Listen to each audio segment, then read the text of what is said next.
Hisham Melhem is a journalist with Al Arabiya News Channel and the An-Nahar newspaper, joining me live now from Washington. Thanks for joining us here on the program. I understand this airstrike did not come as a surprise, especially to many in the region. This is someone that Israel had wanted dead for quite some time now.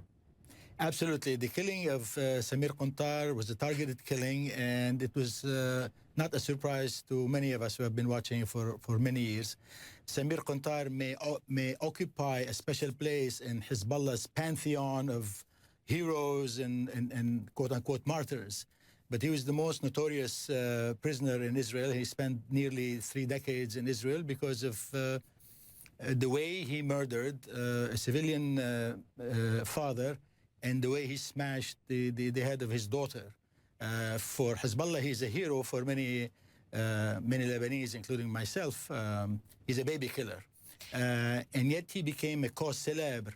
And unfortunately, in 2008, when he was released, who's who in the Lebanese governmental structure went to the airport and received that man, and that was, a moment of shame as far as I'm concerned.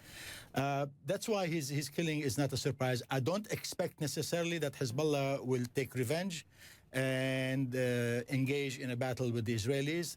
Hezbollah's priorities now are supporting the dictator in Damascus, Bashar al-Assad. Right. Hezbollah has been fighting on the side of Bashar for the last few years, killing Syrians, unfortunately, and in the process deepening the sectarian rift in Lebanon and Syria and throughout the region. Oh, so what is the wider significance of this airstrike targeting a Hezbollah commander in Syria? Because, as we know, Hezbollah has been fighting alongside the Assad regime in Syria. Samir Quntar has been tasked by Hezbollah to organize the Druze community and other Syrians close to the Golan Heights, the Israeli-occupied Golan Heights. So he has been involved in operations on the ground in Syria.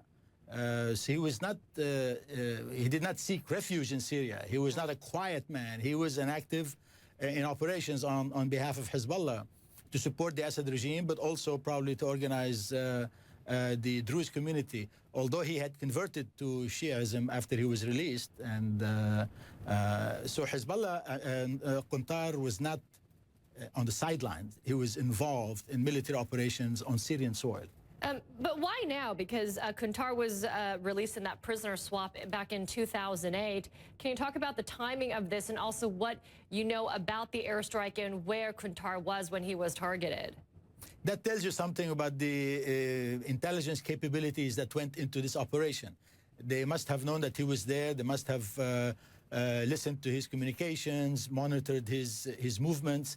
And early in January, by the way, Israel also managed to kill a significant Hezbollah leader in Syria after they monitored his view. He's the son of Imad Mughniyeh, who was also assassinated in Damascus in 2008.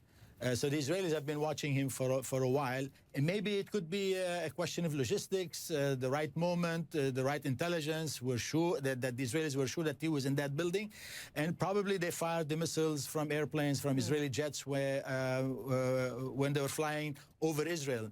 It was significant somewhat that the Syrian government, through its news agency, did not name Israel as the culprit in this attack.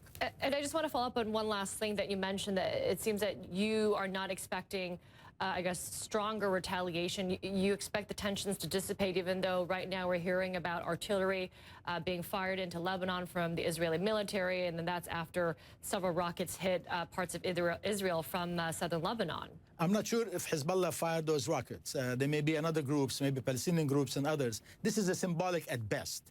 Hezbollah is, as I said, is preoccupied in the Syrian tragic civil war.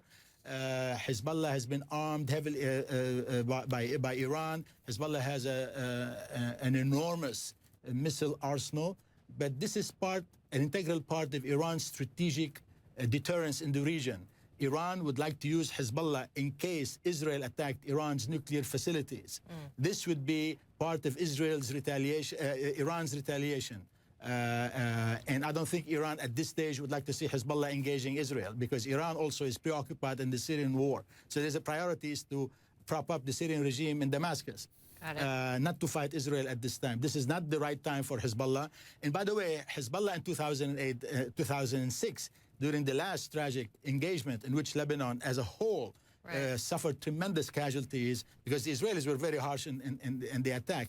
At that time, many Lebanese sympathized with Hezbollah and supported the people, obviously, who fled southern Lebanon and went up north or to Beirut. Today, if there is a major war between Hezbollah and Israel, Hezbollah will be fighting on its own. It will be isolated because Hezbollah managed to alienate every Lebanese community, and Hezbollah and the Shia community will suffer any kind of retaliatory Israeli raids. So that's why Hassan Nasrallah, the leader of Hezbollah, would have to be extremely careful. He will be talking soon, and we will know more what his intentions. Well, please keep us posted. I really appreciate that context. Hisham Melhem, columnist and analyst with Al Arabiya News Channel. Thank you.